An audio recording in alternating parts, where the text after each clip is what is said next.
They have the right to do a lot of things that people don't even know about.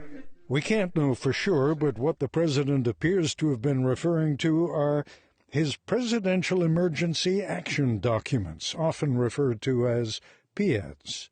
Former Senator Gary Hart. Even though I've had security clearances for the better part of 50 years and been in and out of national security matters during that half century, I had never heard of these secret powers. Do you know what they are now that you've heard of them? Only vaguely, due to research done at the Brennan Center for Justice at New York University Law School. What these secret powers are, apparently, based on the research, is suspension of the Constitution, basically. And that's what's worrying, particularly on the eve of a national election.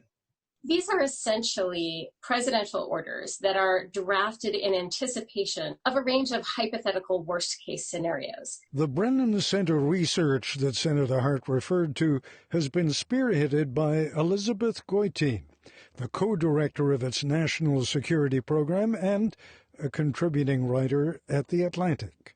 Several times during his administration, President Trump has made allusions to secret powers that he has that we don't know about.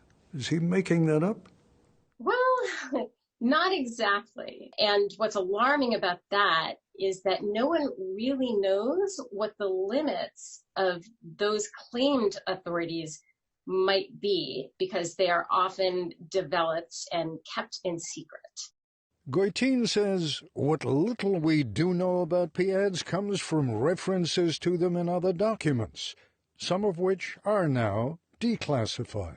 They originated in the Eisenhower administration as part of an effort to try to plan for a potential Soviet nuclear attack. But since then, they've expanded to address other types of emergencies as well. No presidential emergency action document has ever been released or even leaked. Not even Congress has access to them, which is really pretty extraordinary when you consider that even the most highly classified, covert military and intelligence operations have to be reported to at least 8 members of Congress, the Gang of 8. You're saying they are not consulting with Congress. Exactly. Congress is not aware of what's in these documents, and from public sources, we know that at least in the past, these documents have purported to do things that are not permitted by the Constitution. Things like martial law and the suspension of habeas corpus and the roundup and detention of people not suspected of any crime. The reason these documents are secret is for 11 administrations, people in power did not want to frighten the American people or to demonstrate what might happen to their constitutional rights and liberties. And keep going. And you're saying what they're for? Well, every administration, including Democratic administrations, has revised and updated these powers. And I started contacting friends of mine of both parties who had been in senior positions. And I got 2 responses, or one response, which is, I never heard of these powers. And these are people in senior cabinet positions, or I got no response at all. And it was the no response at all from people I knew that began to worry me, because there not only is secrecy around these powers, there is a mystery around the secrecy. Tell me what you know about these PEADs. I think I know as much about the PEADs as any other American citizen, which is almost nothing at all. David Cole is National Legal Director of the American Civil Liberties Union, and he's concerned about the vast array of presidential emergency powers that we know about.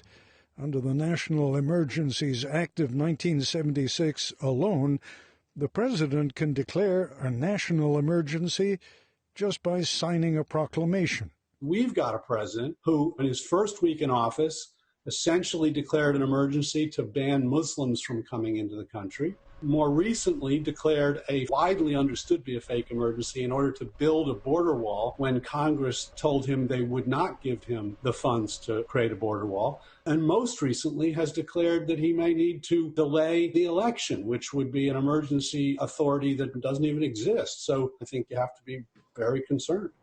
Which brings us back to those mysterious presidential emergency action documents.